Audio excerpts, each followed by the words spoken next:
Souvent, au début d'un chemin spirituel, les gens ont tendance à s'éparpiller un peu dans tous les sens, hein.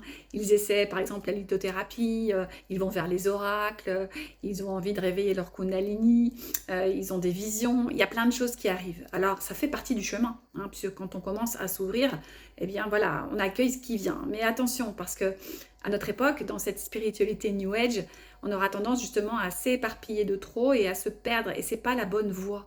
Encore une fois, cette voie, elle est intérieure. C'est d'ailleurs votre propre chemin. Donc quand vous vous éparpillez en cherchant comme ça des outils toujours à l'extérieur de vous, et si ça dure, c'est que peut-être vous n'avez pas encore pris le bon chemin.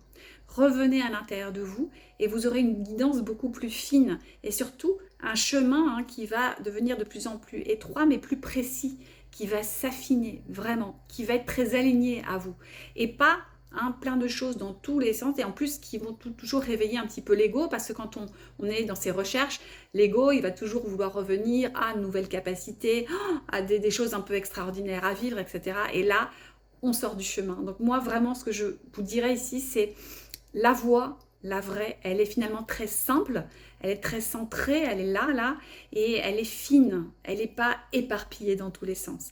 Mais à vous de trouver votre voie évidemment.